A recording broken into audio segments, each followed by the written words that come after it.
O Roda Viva de hoje vai falar sobre o papiloma vírus humano, o HPV, que além de ser o principal causador do câncer de colo de útero em mulheres, afeta também uma parcela significativa dos homens.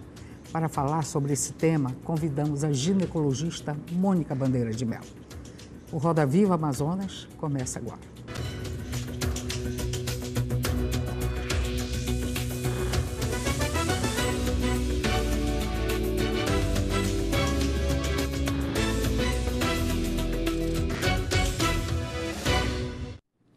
A doutora Mônica é ginecologista e obstetra.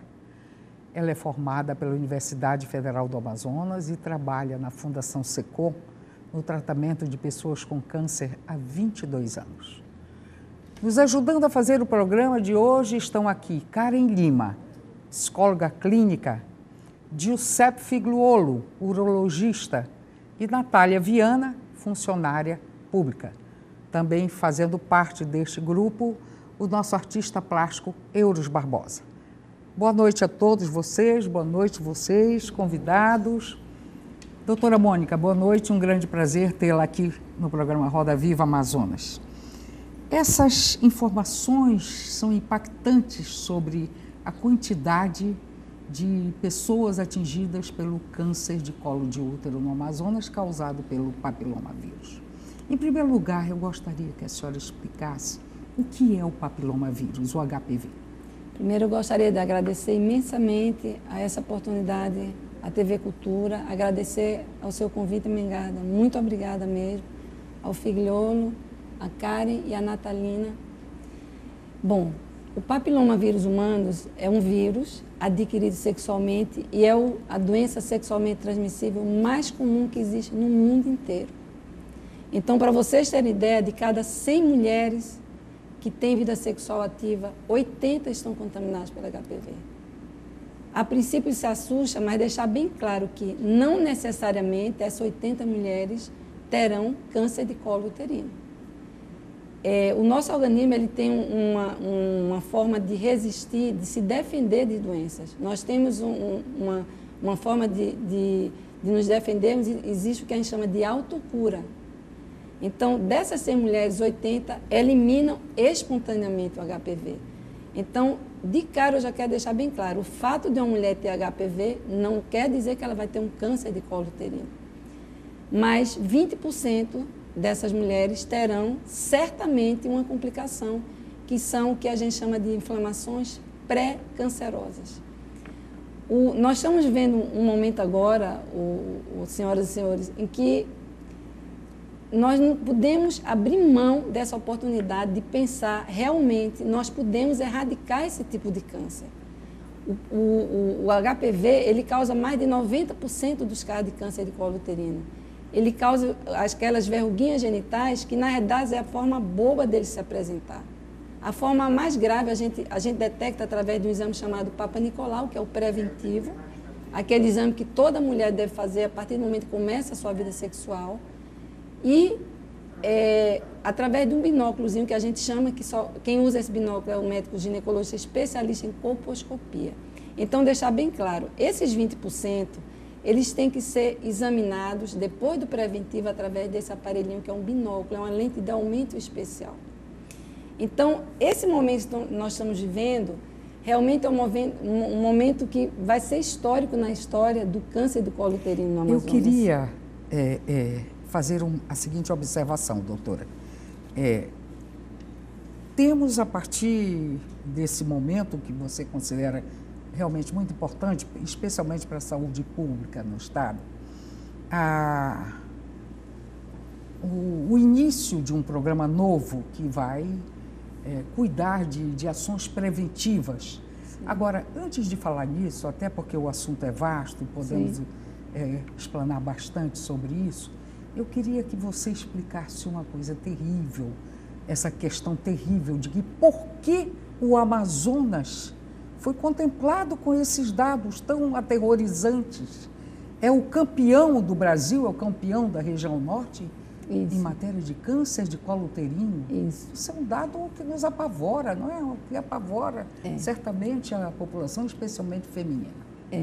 O que acontece é o seguinte, nós moramos numa região em que o Amazonas tem níveis, dimensões continentais. Além do mais, nós temos uma questão cultural, comportamental. O fator climático interfere em quê? Menos roupa. As meninas usam menos roupa. Então, a erotização dessas meninas, o início da atividade sexual é muito cedo, é muito precoce. Hoje em dia, a gente sabe, é só ir em qualquer maternidade pública do Estado, que você vai encontrar menina de 12 anos tendo neném, tendo outras crianças tendo crianças, né? Então, a vida sexual muito precoce é o fator determinante para a gente ter esses números tão apavorantes. O que é que acontece? Nós temos o que a gente chama de fatores de risco para o câncer de colo uterino. Por que nós somos campeões? Porque Manaus é a capital brasileira do câncer de colo uterino. Terrível, isso é terrível. É terrível, é impactante. Então, é de fundamental importância que a gente fale que a questão educação, a questão comportamental tem tudo a ver. Então, essas meninas tinham comportamento, eu não estou dizendo de promíscuo, não é a questão. É realmente menos roupa, o calor aproxima mais as pessoas dormem mais próximas. Nas famílias, nos interiores, eles se aglomeram para dormir mais próximo. Então, tudo isso incentiva a questão da atividade sexual. Além disso, a gente não pode abrir mão, a própria mídia erotiza demais as meninas hoje em dia. Então, você observa que as meninas pequenininhas já estão pintando unha, se maquiando, é o sapato, é a roupa, a forma dessas meninas dançarem. Tudo Doutora, isso é informação. Digamos que seria um conjunto de fatores, né? Conjunto de fatores. Provavelmente. Eu queria convidar vocês a entrar no debate. Nós temos aqui, por exemplo, o Dr. Figliolo, é nosso grande amigo, colega lá na Fundação SECOM, ele vive de perto isso. Ele é urologista. Então, no Amazonas, a gente vê os casos, deixar bem claro que o HPV não causa só câncer de colo uterino. Causa câncer de pênis, câncer de ânus, câncer de vulva, câncer de orofaringe, câncer de vagina. E ele não é melhor do que ninguém para falar amputação de pênis, né, Figliolo? É verdade. Infelizmente, assim como o câncer de colo uterino, o Amazonas também é um dos campeões nacionais. Eu digo um dos campeões porque no Nordeste a incidência é muito alta também em câncer de pênis.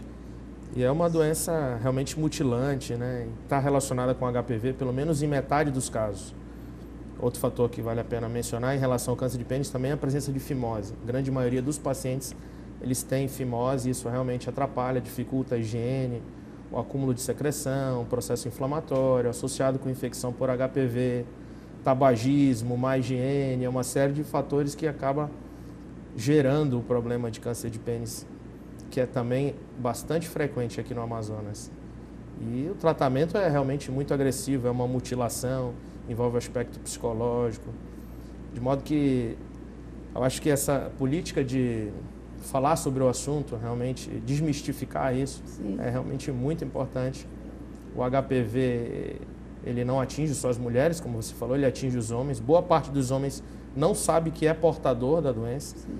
De 5 a 10% só vai manifestar algum sintoma, a grande maioria são portadores assintomáticos. E esse é um ponto terrível, né, do quadro. Uhum. O homem está nessa escala percebe, né? Nesse elo de transmissão. Se não aí fizer os exames periódicos, é isso. Doutora Mônica, essa doença, ela é exclusiva, contaminação, pelo ato sexual? A grande maioria, quase que 100%. Você adquirir HPV num banheiro, não existe essa possibilidade. Uhum. Usando a toalha de outra pessoa, não. Se você tirar a calcinha de uma pessoa que tem HPV e vestir imediatamente, pode acontecer. Uhum. O contágio de outra forma é muito raro. Realmente, a grande maioria, quase 100% em termos sexuais. Seria até interessante, doutora Mônica, a senhora esclarecer aos jovens, né, que estão iniciando essa fase da descoberta sexual, sim, que muitos acreditam que a doença sexualmente transmissível se dá somente pela penetração. E caso exatamente esse, né? Então é muito interessante a tua colocação, Karen, porque as pessoas têm exatamente essa ideia de que eu só vou adquirir uma doença sexualmente transmissível, seja HPV, gonorreia, se houver a penetração. Não é verdade, né? Então, nas preliminares antes do ato sexual, no contágio, boca genital, pênis, vagina, já existe esse contágio, já existe essa contaminação, né? Então, assim, há que se haver realmente uma mudança de comportamento, de educação. Isso aí tem que vir de casa, dos colégios, o governo fazendo a sua parte em relação a proporcionar a questão de melhor qualidade dos preventivos, a vacina. Eu queria só, Karen, só um minuto. Eu trouxe aqui uma convidada muito, muito querida, que é uma paciente minha que eu gosto muito, e teve o ato gentil de dar um depoimento dela. A Natalina, ela teve um adenocarcinoma de colo uterino, né? Que é um tipo de câncer, só para vocês entenderem melhor. A gente fala em colo do útero, quando a gente fala em amputação de pênis, todo mundo imagina que cirurgia mutiladora. Pessoal, quantas mulheres são mutiladas todos os dias nesse estado? A cirurgia que a Natalina fez é uma cirurgia extremamente mutilante, ela sabe disso. Ela sabe disso. Então, não é simplesmente, vamos tirar o útero, não é só isso. É uma cirurgia extensa, uma cirurgia mutiladora. Você tira um pedaço de vagina, você tira os linfonodos, as linguazinhas que existem dentro da barriga, tira os cordãozinhos que sustentam o útero, que a gente chama de paramédio. É uma cirurgia que envolve riscos. Podem haver complicações. Então, assim, fala-se em amputação de pênis e não fala em mutilação da mulher. É porque a gente não enxerga o colo do útero. O colo do útero é um cilindrozinho de 3,5, 4 centímetros que fica dentro da vagina. O seu acesso, para a gente visualizar, tem que ser colocando aquele bico de pato, aquele espéculo, né, para a gente poder colher o preventivo, fazer o exame do binóculozinho, fazer biópsia e tal. E como ele é um órgão interno, as pessoas não têm muita noção. Então, assim, é uma doença de extremamente agressiva e muito silenciosa. Quando a doença vai se manifestar, graças a Deus, ao contrário da situação da Natalina, que se pegou no início, é um câncer no início que a gente fala, in situ, é no início. Você tem cura nessas situações, mas o câncer do colo do útero, em geral, a grande maioria, quando você detecta, a paciente a gente classifica estadia o câncer para saber qual vai ser o tipo de tratamento dessa mulher. Então, quando a gente estadia, a gente quer dizer, olha, está só no colo do útero. Então, o colo do útero fica dentro da vagina. Então, é só imaginar, na frente do útero a gente tem bexiga, tem reto. Então, esse câncer, quando ele vai comprometendo, ele vai avançando no seu estadiamento, na sua fase, ele começa, pega a vagina, fura a bexiga, fura a reto. Então, começa a sair fezes pela vagina, sair fezes pelo reto. Essa paciente passa a ser inoperável. Até chegar aí, essa paciente já passou por muito pronto-socorro, porque são hemorragias apavorantes. Ela mesma diz, doutora, eu tenho que usar fraldão, aí para nos pronto-socorro, na urgência do SECOM para fazer transfusão de sangue. Então, é muito, muito importante que se diga isso, que o câncer do colo do útero é extremamente mutilador. Quando não mata, será que a Natalina gostaria de fazer um depoimento? Pergunta, sim, sem dúvida. A questão, você falou da colposcopia. E mesmo tendo muita informação, já sendo formada, tendo bastante conhecimento, eu não sabia da situação da colposcopia, que veio a diagnosticar. No caso, o Papa Nicolau é seguro ou tem que fazer a colposcopia junto? Essa pergunta, Natalina, é importantíssima, deixar bem claro. Qual é o grande objetivo? Por que a mulher tem que fazer preventivo? O Papa Nicolau. Ela tem que fazer porque a gente precisa ter certeza de que ela não tem nenhuma inflamação que venha antes do câncer. A gente chama lesões pré-cancerosas. Quando a gente faz preventivo, a gente não está fazendo para dizer, olha, deu câncer. Muito pelo contrário, não já está falando, é uma prevenção. Então, quando a gente detecta uma lesão pré-cancerosa, que a gente fala de baixo grau, quer dizer, ainda é bobinha, ou de alto grau, quer dizer, é preocupante. Se não cuidar, isso aqui provavelmente vai se tornar um câncer em algum tempo. Quando a gente detecta isso no preventivo, nenhum câncer é tratado baseado em tratamento, baseado no resultado de preventivo. O câncer só é tratado baseado no resultado de biópsia, de tirar o pedacinho do colo do útero. Só que para a gente poder tirar esse pedacinho do colo do útero, a gente tem que fazer isso através do exame, exatamente isso que você perguntou. Deu a inflamação pré-cancerosa, a gente vai usar esse binóculo, que é uma lente de alta, que aumenta a imagem, a gente vai localizar exatamente onde está o local do câncer e vai tirar um pedacinho. Não existe forma de você evitar que a mulher tenha um câncer do colo uterino sem fazer a colposcopia, esse binóculo especial. E aí é uma das nossas situações que já está muito bem conversada com o seu secretário de saúde, doutor Salicrim, que a gente só tem colposcopia no SECOM, no Francisca Mendes, no PAN da Codajás, no PAN da Cachoeirinha, Cachoeirinha Getúlio Vargas.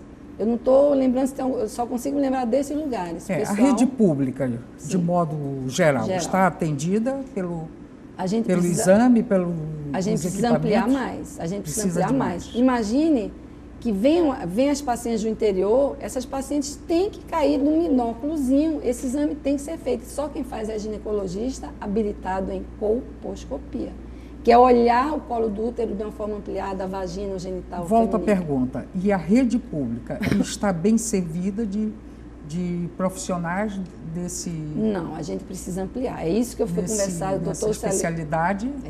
O doutor Saliclin já está bem sensibilizado, já vai mandar comprar mais aparelhos. A gente precisa montar novos centros de referência para fazer essa colposcopia. Sem a colposcopia, não tem como a gente evitar que essa mulher tenha um câncer de colo uterino. Porque com ele é que a gente vai tirar o pedacinho e vai para exame. Confirmou, tem uma inflamação pré-cancerosa de alto grau, que a gente fala. Aí já vem um outro processo, Natalina, que você não chegou nesse momento, o teu já estava um pouco mais, que é fazer uma cirurgia chamada conização. Vamos comparar o nosso útero a uma pera, é exatamente aquilo dali. A parte gordinha de onde vem a menstruação, onde o neném fica durante a gravidez, e a parte menor é exatamente o cilindro, que é o colo do útero, que fica na vagina. Então, quando a gente coloca o espéculo, que visualiza, é exatamente aquela parte menorzinha da pera. Essa cirurgia a gente chama de conização. A gente vai retirar o colo do útero com um aparelhinho, vamos comparar esse aparelhinho, uma faca quente cortando manteiga. Então, esse aparelhinho, que a gente chama de cirurgia de alta frequência, faz exatamente isso. Corta o colo do útero e tira aquela inflamação pré-cancerosa. Está resolvido a situação. A paciente, inclusive, pode ter seus filhos depois, continua menstruando depois. A questão é que no Amazonas, nós só fazemos essa cirurgia na Fundação SECOM e, se for, talvez 8 por mês no Francisca Mendes. Não pode. A gente precisa, isso é uma urgência, ter novos centros de colposcopia e de conização. Essa conização você pode, inclusive, por exemplo, no INCA, a paciente não é nem internada, faz no próprio ambulatório. Aqui a gente faz ainda no centro cirúrgico, mas é uma cirurgia simples, a paciente vai embora ou no mesmo dia ou no dia seguinte. E é uma cirurgia muito simples, a gente tira aquele pedacinho menor da pera. E ali está resolvida a situação da paciente. É um divisor de águas entre a paciente ter um câncer e não ter. Eu gostaria que a Natalina explicasse bem, ou se puder, como você descobriu que estava com esse problema, com essa doença. Eu, como toda mulher, todo ano fazia o preventivo. E a questão da colposcopia, eu não tinha conhecimento até saber dessa doença.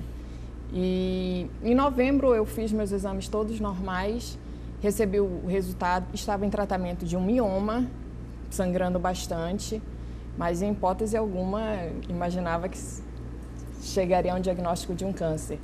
E quando foi novembro eu fiz todos os exames normais, quando foi em abril, graças a Deus, a carreta da mulher apareceu lá no meu órgão onde eu trabalho e eu fui por impulso. Deus me motivou a fazer. Eu fui fazer e a enfermeira que foi fazer a coleta visualizou. Aí ela me orientou a procurar urgentemente um médico. Um especialista, tá certo. E foi quando eu procurei e ela me falou sobre a colposcopia, que até então eu não tinha conhecimento. Porque você vai fazer o exame ginecológico, eles fazem a coleta normal e pronto, fica nisso mesmo. Eu só tive acesso à colposcopia mediante essa procura. Doutora Mônica, você falou que isso aí seria prudente que não só a família, mas também as escolas pudessem orientar as crianças, as meninas a partir de 10, 11 anos, o adolescentes, jovens e tal. Por acaso, existe já algum programa voltado para explicar isso na rede pública de ensino do Estado? Do meu conhecimento que eles têm, eu não sei exatamente a partir de que ano, tem uma matéria, né, que mostra o órgão reprodutor, explica como é que é o órgão reprodutor, mas eu acho que ainda está muito fraco. Eu acho que essa questão de doença sexualmente transmissível tem que ser muito bem batida. Eu tenho a oportunidade de algumas escolas Existe públicas... o tabu, né? O preconceito, as famílias ainda então, tem esse problema pela frente. Olha, senhoras e senhores, eu acho assim que vamos parar com a hipocrisia, né? Vamos jogar aberto, é uma oportunidade única. A gente está vivendo realmente um momento histórico no nosso estado. Vamos abrir as portas para dentro de casa, pai e mãe, conversar com seus filhos, abrir o jogo, sem máscara, as coisas acontecem sim, as pessoas têm vida sexual sim. Então essa coisa tem que ser mostrada. Existem consequências do ato sexual. O ato sexual não é uma coisa sem consequências, sempre vai ter consequências. Seja doença sexualmente transmissível, um câncer de colo do útero, câncer de pênis, câncer de ânus, câncer de vulva, de vagina, uma gravidez na adolescência. Então, assim, vamos olhar a coisa de frente. Está na hora, chega, pessoal. Não pode mais ser desse jeito. É dentro de casa, é nos colégios. Essa história de pais passarem o bastão para a escola, não. Dentro de casa tem que ter orientação, sim. A escola fazer o seu papel, ter orientação sexual, um programa só de doença sexualmente transmissível, falar sobre a questão sexual. E o Estado cumprir a sua parte, que é prevenção, melhorar desde aquela pessoa que está acolhendo. Olha o que a Natalina falou. Ela foi com uma pessoa habilitada, graças a Deus, porque algum tempo depois não daria nem para ela fazer a cirurgia. Ela iria ter que ir direto para a radioterapia e quimioterapia. Então, assim, quanto custa tratar um câncer de colo uterino? Essa é a grande questão. Pessoal, custa a vida, morrem muitas mulheres em todos os anos. Os dados que a gente tem do próprio INCA, do Ministério da Saúde, da Fundação SECOM, claro que são dados subdimensionados. Em 2011 morreram 171 mulheres. Claro que não foi só isso. Porque a grande maioria das nossas mulheres, elas não vão fazer preventivo, elas não fazem. Eu tenho absoluta certeza que se a gente perguntar aqui entre nós, alguém está atrasado no preventivo. Eu tenho certeza disso. Doutora Mônica, com que idade deve iniciar o tratamento? Olha, ou fazer o exame? Preventivo. O Ministério da Saúde, ele diz que a partir dos 25 aos 45 anos, 49 anos, não dá, pessoal. Com 25 anos, a gente atende paciente direto. Aqui. Essa semana eu atendi, semana passada, perdão, 2 pacientes, uma com 22, uma com 23 anos, com câncer de colo uterino. Como que a nossa abordagem tem que ser uma abordagem regionalizada, ponto, chega. A gente tem que tratar a coisa de uma forma séria, não pode mais continuar desse jeito. A nossa situação é parecida com a do Nordeste? É Qual parecida, é a referência? Mas nós ainda, temos? Infelizmente, estamos na frente. Nós ainda estamos em situação pior. Imagina que para vacinar, olha a logística para você fazer um preventivo, para você ir para o colégio. Nos interiores tem que ir de barco, às vezes são dias de viagem, pessoal. O acesso é muito difícil. Então, não dá mais, chega, a gente está em 2013. Eu estou com 30 anos de formada. Desde os 4 anos eu vejo as mulheres morrendo de câncer de colo uterino. Respondendo a sua pergunta, não dá para começar preventivo, como o Ministério da Saúde quer, aos 25 anos de idade. Se a menina começa a ter vida sexual aos 12, como que eu vou começar aos 25? Com 25 ela já tem uma lesão pré-cancerosa. O câncer leva de 10 a 15 anos. Olha o tempo que essas pessoas têm para evitar ter um câncer de colo uterino. Doutor, né, José? Uma pergunta importante. Como é que você orienta os parceiros das suas pacientes?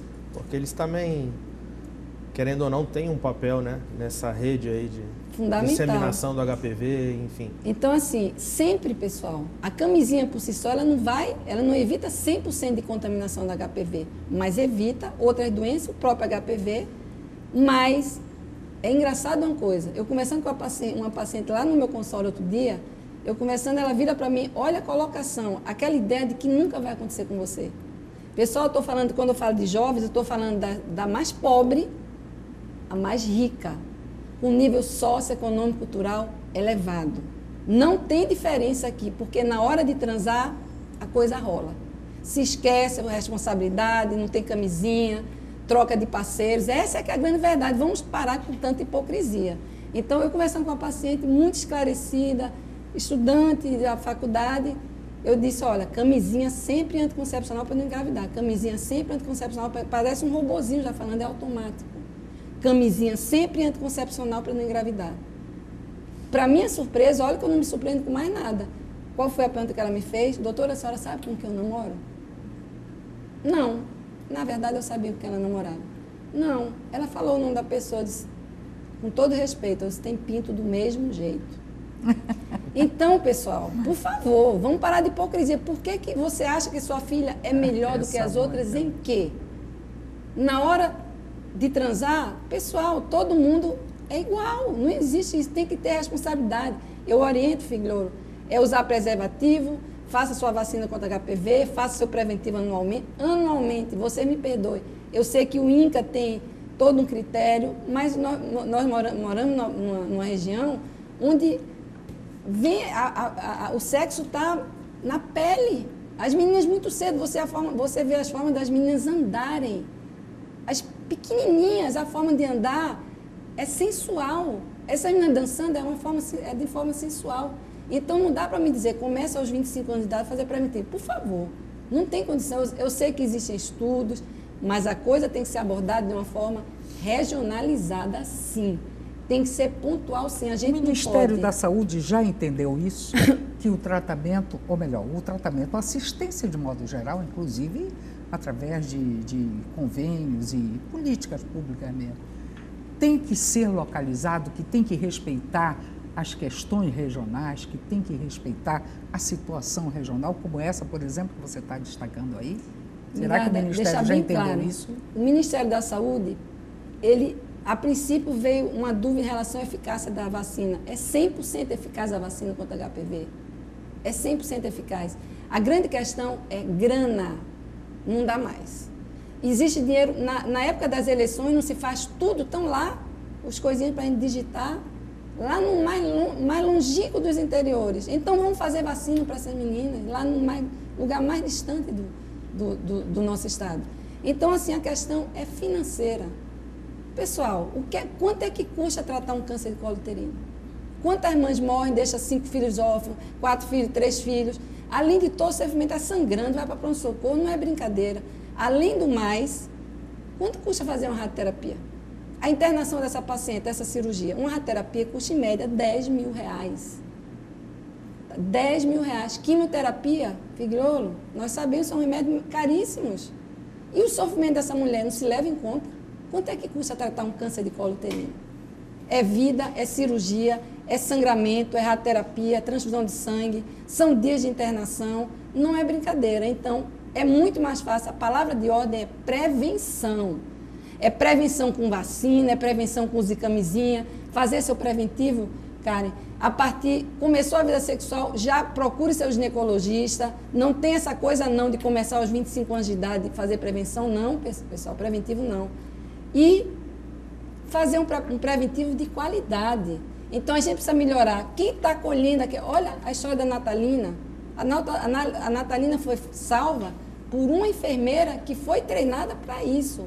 Não são profissionais não habilitados, como a gente vê em alguns laboratórios aqui de Manaus, que qualquer pessoa ali, sem preparo, eu estou cansada de ver câncer de colo uterino já furando bexiga, o preventivo está lá, processo inflamatório, porque não tem mais célula para olhar de câncer ali, tem tanto pus. A paciente já está cheirando tanto, o mau cheiro é tamanho que não tem como detectar célula cancerosa, só célula necrosada, podre já. Então não vai dar nunca lá câncer, não vai dar. Vai fazer um preventivo, vai dar sangue, vai dar pus. O doutor Giuseppe fez uma pergunta, eu insisto na pergunta, ampliando o questionamento. Esse tratamento que você recomenda, que me parece o básico, né? A prevenção. Como seria feita no caso dos meninos, dos garotos, dos homens, por exemplo? Sim. Qual é? A mesma coisa? Camisinha, pessoal. Vamos selecionar os parceiros sexuais, por favor. A questão da bebida é muito grave, a questão da droga é muito grave. A pessoa libera quantas vezes pacientes extremamente esclarecida, com nível socioeconômico bom. Doutora, eu não me lembro com quantas pessoas eu transei. Eu estava tão bebida que eu não me lembro. É a realidade, vamos parar com isso. Então, a educação é a base de tudo, não tem jeito, não tem como a gente fugir disso. É educação, né? E aqui a Karen, como psicóloga, ela pode dizer isso. Eu acho que a Karen deve ter experiências interessantes para contar, com certeza. Karen? Acho que essa comunicação, ela tem que partir da família, né? A menina vai descobrir, a mãe vai descobrir que a menina está com uma vida sexual ativa, às vezes, quando ela já está grávida, né, grávida, quando a menina iniciou aos 12 anos, ela está grávida aos 18, olha quanto tempo, aí descobre uma gravidez e junto com a gravidez também já um câncer. Sim. Né? Então, essa comunicação, ela tem que ter início nessa família. Né? Eu sentar, eu esclarecer, eu não permitir, eu não vou conversar com a minha filha e não vou contar para ela sobre sexo, porque se eu falar sobre isso, eu vou estar colocando ela a curiosidade, estimulando ela a buscar alguma coisa. Aí ela chega na escola, onde a filha, a amiguinha, a coleguinha já sabe, já teve experiência, ela vai ter uma informação trocada, vai ter uma informação errada. Tem o cinema, tem a televisão, tem a toda, internet. Tem tudo isso, a internet. Agora a gente tem que filtrar o que é informação sadia e o que não é. Então, prefiro que eu, como mãe, como pai, possa fazer essa orientação saudavelmente para nossas jovens e nossos jovens em casa. Né? Sim, tá certo. Com certeza. E assim, uma coisa muito, muito importante é essa coisa de fazer de conta que a sua filha é diferente. Não é diferente. Ela tem tesão da mesma forma, ela está com todos os hormônios em ebulição, ela pensa nisso, ela pensa em transar. Essa que é a realidade. Então, nada melhor do que dentro de casa, olha, minha filha, a questão é a seguinte, você está com tantos anos, então vamos começar, existe uma vacina, você vai estar com um namorado. Quantas vezes, pessoal, a paciente está no consultório pedindo, pelo amor de Deus, para não contar para a mãe que já começou a transar, que está com as verruguinhas, que está... Não pode mais, vamos parar de hipocrisia. Doutora Mônica, o HIV... HPV. HIV, no caso. Desculpa. No Brasil, recebeu por parte do governo federal, especialmente, um tratamento tão especial, até diante mesmo do que aconteceu. Sim. Foi um assombro, né? Os casos, quantas mortes, que serviu de modelo para outros países. Sim. A gente sabe disso. Agora, vamos pensar que esse trabalho, ele basicamente se solidificou a partir de grandes campanhas. Sim. As campanhas educacionais. Então, eu pergunto a você, será que não se vislumbra um trabalho feito também com campanhas dentro desse aspecto aí da doença, quem sabe? Eu acho assim que o governador Omar Aziz e a nossa primeira-dama Nedme Aziz foram além da sensibilidade. Eles realmente foram decisivos nessa questão da vacina. Então, eu vejo assim, um monte de governador são muito sensíveis, mas não tomam atitude. Precisou mesmo que fosse batido o martelo para que se dissesse, nós vamos fazer essa vacina gratuitamente, porque é uma vacina que nós vamos ficar melhor daqui a pouquinho. Cada dose, nós temos 2 tipos, uma custa 300, outra custa 400 reais, são 3 doses. Então, não dá para todo mundo fazer isso, evidentemente. Qual que é o nosso foco? É realmente orientar, e dentro do que você está perguntando, realmente puxar uma campanha. Isso é o início de tudo agora que a coisa está começando. Então, existe sim um planejamento, existe sim um objetivo de chamar atenção para essa questão do câncer do colo uterino e que existe uma vacina contra esse tipo de câncer. E que as mulheres têm que ter um preventivo de melhor qualidade e fazerem seus preventivos anualmente. Então, eu vejo com muita até emoção essa batida de martelo do nosso governador e da primeira-dama.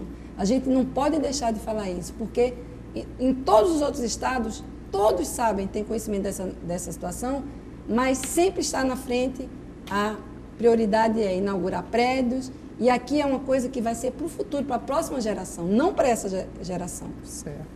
Em relação a esse assunto do HIV, achei bastante interessante a sua colocação, porque realmente tem diminuído o número de casos novos, mas a prevalência do HIV tem aumentado. Ou seja, as pessoas têm vivido mais tempo com o HIV, tem se tornado uma doença crônica, né, Mônica? Exatamente. E esses pacientes com HIV, eles são muito suscetíveis a outros tipos de infecções, sobretudo pelo HPV, que pode gerar nessa população até mais câncer, né? Sim. Porque eles estão imunodeprimidos, aí quando associa o HPV, gera mais câncer. Canal anal, pênis, vulva, colo do útero. Essa questão da campanha, Mônica, acho que a médio prazo vai trazer muito benefício para o nosso estado, né? Para quem está indicado, como é que vai funcionar isso? Quem deve tomar a vacina? É assim, a vacina, existem 2 tipos de vacina, basicamente, né? Quando a gente fala em HPV, a gente fala assim, a gente dá números para esse HPV. Então, a gente fala o HPV de baixo risco para quê? Para câncer, né? A gente dá número, então 6, 11, 7, 5 e assim por diante. E os de alto risco, HPV de alto risco, a gente dá números para ele. 16, 18, 31, 45. Esse é o nosso foco. A gente não está focado, não está preocupado em evitar a verruga, em evitar aquelas verrugas genitais, famosas cristas de galo, né? A gente está preocupado, o nosso foco é o câncer. Doutora Mônica, eu acho que chegou o momento de nós falarmos sobre a vacina. O principal objeto da nossa preocupação, eu imagino, da preocupação da senhora que vem coordenando esse trabalho e deve ter notícias muito boas a dar ao povo. Sim. Como surgiu a ideia de trazer a vacina? Eu sei que o autor da vacina, o criador desta vacina, foi Prêmio Nobel de Medicina, salvo engano, em 2008. Como é que surgiu a ideia de trazer? Porque já existe, no Brasil já existia. Sim. A aplicação da vacina em outros estados mais desenvolvidos. Como chegou aqui? Acontece assim, essa vacina existe desde 2006, né? 2006. Então, sabidamente, entre os médicos ainda era de muito pouco conhecimento. A gente começa a ir nesses congressos, começa a ver, e eu vi um trabalho interessante. Para vocês terem uma noção, o nosso Brasil tem em torno, Natalina, de 5.500 municípios. 5.500 municípios. Desses 5.500 municípios, sabe quantos fazem essa vacina gratuitamente? 16. Então, o que é que acontece? Eu vi um trabalho interessante em Campos dos Goitacazes. Uma médica ginecologista disse, sabe uma coisa, aqui tem grana, tem petróleo e tal, eu vou convidar essas indústrias para eles fazerem gratuitamente em colégios municipais. E sensibilizou, dando palestra, então eu achei interessante aquilo. Num congresso que eu estava em 2010, final de 2010. Em 2011, aquilo ficou na cabeça, sabe uma coisa, eu vou começar a fazer isso. E a mingada, o que é que eu fiz? Karen, liguei para uma repórter da CBN. Liguei para a repórter e disse, olha, eu tenho um assunto interessante e tal. Claro que ela ficou desconfiada. Pô, deve ser dona de clínica, de vacina, né? Deve ter alguma coisa. E não existe nada disso. Porque eu pedi licença, eu montei um material para ela, um artigo, bem acessível, e pedi licença para mandar para o e-mail dela. E nesse e-mail, imediatamente ela me ligou em 10 minutos. Eu explicando o que é o colo do útero, o câncer, que existe vacina, PPP. Ela retornou, doutora, a senhora pode dar uma entrevista agora por telefone? Eu disse, dou sim. Aí fui explicando, e aí ela teve cuidado de ir até o doutor Luiz Alecrim, né? E aí as coisas foram acontecendo. Me ofereci para ir num colégio particular de Você Manaus. foi ampliando o campo da discussão e da explanação. Fui me autoconvidando, né? E pedi a licença nos colégios, fui em universidades, e com o passar do tempo, amigas, minha querida prima Dodora, falou com algumas pessoas, fui em programa de televisão, vim aqui nessa casa, dia 1º, acho que foi dia 17 de outubro de 2011, dei uma entrevista, foi muito bacana, um programa do meio-dia, e dessa forma as coisas foram acontecendo, as pessoas foram saber que existe um vírusinho que causa câncer do colo do útero, existe vacina, porque isso eu já fazia no consultório, né? E as mães muitas vezes ficavam desconfiadas, mas Mônica, minha filha tem 11 anos, 12 anos e tal. Enfim, a coisa foi acontecendo de tal forma que eu mesmo, sabe efeito cascata? Aquela pedrinha que você joga no lago e vai espalhando, que eu mesmo comecei a me assustar, porque eu passei várias madrugadas preparando palestras. Ótimo, tal. Aí uma deixa. Você falou as mães e as menininhas. Para quem é a vacina? A quem serve esta vacina? A vacina, mulheres o nosso e homens. foco são as meninas de 10 a 25 anos. Esse é o foco. Agora, deixar bem claro. Quem deve ser vacinada? O ideal, pessoal, sempre são as meninas que ainda não tiveram vida sexual, que ainda não começaram a ter vida sexual. Um efeito preventivo, aliás. Preventivo é 100% de eficácia. Se você vacina uma menina que ainda não teve nenhuma relação sexual, primeiro que criança tem, né, Figueiredo, tem um sistema imunológico que ela reage muito rapidamente, da melhor forma possível. Então, essa vacina quando aplicada nas meninas, o foco são as meninas 10 a 25 anos, mas a prioridade são aquelas que ainda não tiveram relação sexual. Esse é o foco da questão. Depois, com o passar do tempo, isso vai ser ampliado para as meninas que já têm vida sexual e as mulheres mais velhas. Qualquer mulher pode fazer essa vacina. Qualquer mulher pode fazer, cara. Só que numa mulher adulta ela já não funciona mais como preventivo. Não é 100%. A vacina nunca é usada para fazer tratamento. Tá? A vacina é sempre profilática. A vacina é para prevenir. Daí o foco de fazer nas meninas que ainda não têm vida sexual. Então, isso é muito, porque... mas por que não faz logo de 10 a 20? Porque o foco não é esse, é pegar essas meninas que não têm vida sexual. As outras pessoas que já têm vida sexual, elas vão ser beneficiadas? Vão, mas em menor escala. Quem vai ser verdadeiro beneficiado, e você vai ver daqui a 15 anos, 10, 15 anos, o impacto que vai ter na história do câncer de colo uterino nesse estado. Porque essas meninas daqui a 15 anos, elas não vão ter câncer de colo uterino. Agora, uma coisa muito importante, fazer vacina não quer dizer que você passa a transar com quem você quiser, de forma inconsequente, sem camisinha.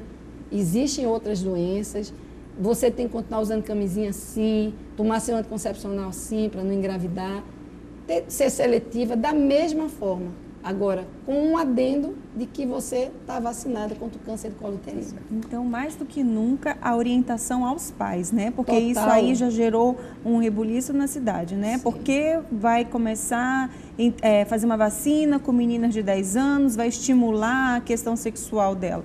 Não é. Nós estamos tratando realmente de meninas antes do início da atividade sexual.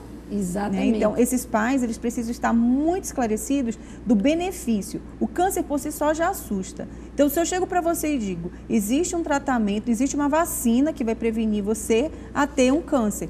Eu tenho certeza que todas as pessoas iriam fazer uso disso aí, seja hoje, que bom que é do útero, daqui a um pouco tempo mais, quem sabe se a gente não tem para prevenir todos os tipos de câncer. Com certeza. Né? E é o único câncer que tem vacina, nenhum outro tem. Então a família vai se isentar desse benefício simplesmente porque eu acho que isso aí é uma falta de informação e de orientação.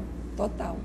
Então, assim, é muito importante, né, Figueira, a gente ver essa situação dos pacientes com câncer lá na Fundação SECOM e mesmo em consultório, né, que a desinformação é total.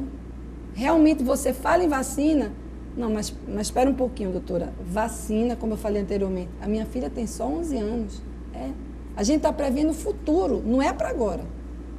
E deixar bem claro, a vacina não isenta de que você pode transar sem camisinha, pode deixar de fazer seu preventivo. Existem outras doenças, você tem que continuar fazendo o seu preventivo anualmente, procurar seu ginecologista. Até porque quando a gente fala em preventivo, quando você vai ao ginecologista, não é só para fazer o preventivo do câncer de colo uterino. A gente faz para examinar a mama, para fazer sua mamografia, para fazer um check-up, para investigar a tireoide e outras coisas mais. O exame por si só, anual, não é só com esse objetivo. E os meninos terão acesso a essa vacina? Não. Existem, assim, deixar bem claro, 2 tipos de vacina. Como eu falei, existem 2 tipos de HPV, de baixo risco para câncer e de alto risco para câncer. A vacina que a chama de quadrivalente, a gente dá nomes, quadrivalente e a vacina oncogênica. A vacina quadrivalente, ela protege contra verruguinha e contra 2 tipos de vírus que causam câncer. Essa vacina, os estudos que existem foram feitos em meninas e meninos. Então, os meninos podem fazer dos 9 aos 26 anos de idade. E a outra vacina, que é o nosso foco, que é a oncogênica, protege contra 4 tipos de vírus que dá câncer. Estará inclusa nessa campanha? É ela que está em estudo. Em questão, em licitação. Daqui a 60 dias vai começar o programa de vacinação gratuita no estado do Amazonas. Isso é muito bom. Nos diversos postos de saúde? Não, vai ser feito. Como vai ser? Vai ser feito de 11 a 13 anos em todas as meninas da rede dos colégios matriculadas nos colégios estaduais, municipais e privados. O governador Omar Aziz não discriminou, porque a pessoa, todas as meninas, inclusive em colégios privados, todas as meninas matriculadas, vão ser vacinadas mais de 90 mil meninas em todo o estado. Município, e aí o nosso prefeito também assumiu a parte dele, vai ser feito no município, vai ser uma ação conjunta, digamos assim, né? Prefeitura com Estado. em todas as meninas que estão matriculadas de 11 a 13 anos. Acho que só como efeito de contribuição, essa vacina, respondendo a tua pergunta, Natalina, ela já foi aprovada no estudo americano recente, 2009, indicando também para os meninos, né? Justamente nessa faixa etária mais precoce, antes da iniciação sexual, e previne contra o aparecimento também de lesões genitais tipo verrucosa. Querendo ou não, o tratamento é dolorido, causa um transtorno na vida social dele com a parceira e etc. Também aquele público, por exemplo, os pacientes imunodeprimidos, transplantados, Sim. ou portadores de HIV, esses também devem se beneficiar também com o uso dessa vacina. Não tem a resposta como as outras pessoas que têm o seu sistema imunológico bacana, né? Exato. Normal, mas também são beneficiados, com certeza. Acho que o grande que a gente quer ver, né, Mônica, daqui a 10, 15 anos, é realmente que essas pacientes não cheguem como hoje lá no SECOM, como você falou, já com infiltração de bexiga, infiltração de reto. Já no estado terminal, né? Quase terminal. E assim, deixar bem claro, a vacina, os estudos estão comprovando que eu torço muito que seja a vacina oncogênica essa, porque está resolvendo a questão da licitação, essa seja a vacina, que realmente a verruga não seja o foco, sabe, filho? O foco é câncer, não é verruga, é um transtorno realmente, mas que essa vacina, elas fazendo isso, elas vão evitar, inclusive, aquela cirurgia que a gente falou anteriormente. Porque as inflamações pré-cancerosas também vão ser evitadas através dessa vacina. Portanto, não serão necessárias as conizações, aquelas cirurgias menores da retirada do colo do útero que eu falei anteriormente, né? Então, eu acho assim que realmente esse é um momento em que a gente precisa muito da ajuda de vocês, como jornalistas, Mengada. Respeitados, claro. É muito, muito importante. Eu estou muito feliz de estar aqui hoje, porque esse é o começo de uma batalha, de uma longa estrada que a gente vai seguir. Porque essa vacina, o governador, dia 8 de março, ele determinou que é lei. Não é agora, enquanto governador, enquanto NESP primeira-dama. É lei. Os outros governadores que virão, eles terão que continuar o calendário vacinal da mulher. Certo. A Sociedade Brasileira de Pediatria, a Sociedade Brasileira de Imunização, a Sociedade Brasileira e Internacional de Ginecologia e Obstetrícia recomenda essa vacina. Então, a questão que anteriormente você tocou em relação ao Ministério é dinheiro, é grana, é financeira. Por favor, quanto custa tratar um câncer de colo uterino? Certamente, mas no caso, doutora Mônica, o Estado vai assumir a sua parte e, naturalmente, que em convênio também com o Ministério da Saúde. Ou não? Não. Ou o Estado entra sozinho? Não, o governador bateu na terra. Sozinho. O Estado e Prefeitura entra sozinho, não tem nada a ver com o Ministério da Saúde, nada a ver. E aqui deixa eu fazer uma observação, Mengarda. Diferente, Natalina, de outro lugar, Distrito Federal. Pessoal, você fazer uma vacina lá naquela cidade satélite, você pega um carro, pega um micro-ônibus, você vai. Aqui, a nossa logística para a gente fazer a vacina é completamente diferente. Imagina vacinar aquelas meninas naquelas escolas lá no interior, bem longínquo, é completamente diferente, né? Então, essa logística, como o próprio governador falou, é muito mais cara do que a própria vacina. Você transportar, colocar dentro do recipiente adequado para levar a vacina, o tempo de viagem, avião, embarque, é muito mais caro do que a própria vacina. Vai sair muito mais caro do que a própria vacina. A logística do interior. Com certeza. É de se imaginar isso. A senhora comentou que a vacina são em 3 estágios, correto? É em um ano só, esses 3 estágios? É feito assim, a primeira dose, um mês depois é uma injeção no músculo, no braço, tá? Um mês depois a segunda dose e 6 meses depois a última dose. Portanto, o governador realmente está determinado, o doutor Salicrim, a começar logo para que a gente pegue o ano letivo, não vire o ano para a última dose. Depois então, dessas 3 doses, pode-se dizer que a criança está imunizada? Está imunizada. Tem alguma reação a essa vacina? Como qualquer outra vacina. Você pode ter um pouquinho de... Pode não ter, como qualquer outra vacina. É igual a vacina para hepatite B. A primeira dose, a segunda, 6 meses depois da terceira, pode ter ou não ter nenhuma reação febre. Não existe nenhuma reação específica dessa vacina. Não existe nenhuma reação. Tá? Então, assim, deixar bem claro que o momento que a gente está vivendo, a gente precisa muito da ajuda de vocês. A mídia, fazer uma mobilização geral. o primeiro estado do país a fazer essa vacina gratuita. Isso não é pouca coisa. Isso gratuitamente é o primeiro? É o primeiro estado do país. Imagina o que a gente tem de país, os outros estados para se fazer isso. Nós somos o primeiro, isso é marcante. É um fato que vai mudar a história do câncer de colo uterino nesse estado. A gente precisa realmente aplaudir o que o nosso governador e a nossa primeira-dama determinaram. Vamos vacinar, sim. É sim a vacina contra HPV no Amazonas. Então, nesses 60 dias aí que se antecipa, nada melhor do que uma boa informação, orientação a todas as classes, né? Classe médica, pediátrica, vai chegar lá, eu com minha filha na minha pediatra, eu vou chegar e vou dizer, devo ou não aplicar? Então, essa profissional tem que estar preparada para me orientar. Karen, isso que você colocou é muito interessante. A semana passada, eu acho, uma paciente me abordou, um marido de uma paciente que eu fiz os partos, disse, doutor, engraçado, a senhora está fazendo a vacina, ele estava lá no dia 8 de março, e a pediatra da minha filha disse para mim que não, vamos esperar primeiro ela menstruar, para depois fazer. Pessoal, é total desinformação. E para a gente fazer essa vacina, vai haver um trabalho com os professores dos colégios. Nós vamos dar palestra para esses professores, senão as pessoas não vão se vacinar. Seria um trabalho de mobilização. Total. Aí, pais, professores, psicólogos, não é? A primeira-dama me chamou e disse, Mônica, nós vamos trabalhar nos colégios, já está havendo toda uma articulação. Então, nós vamos chamar os professores dos colégios para a gente ministrar umas aulas de uma ordem bem prática, para eles terem noção, porque eles próprios não sabem. Eles não têm a obrigação de saber. Então, a gente precisa explicar para que quando vai acontecer essa vacina daqui a 60 dias aproximadamente, a primeira dose, os pais já estejam conscientizados. Vão ter cartilhas esclarecedoras, tudo isso. É uma verdadeira luta que a gente vai travar. O Roda Viva está chegando ao final. Lamentável, mas está chegando ao final.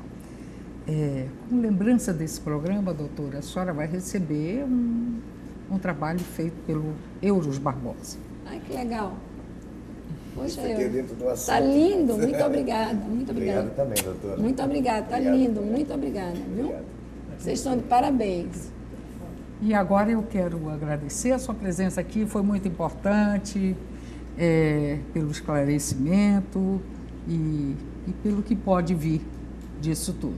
Quero agradecer também a Natalina, quero agradecer a Karen, doutor Giuseppe, ao Euros Barbosa, e lembrando que este programa vai ao ar todas as quintas-feiras, às 22 horas, e depois temos uma reprise aos domingos, também às 22 horas. Eu gostaria que a senhora, caso não tenha esclarecido tudo, não tenha falado sobre todos os aspectos, se quisesse falar alguma coisa.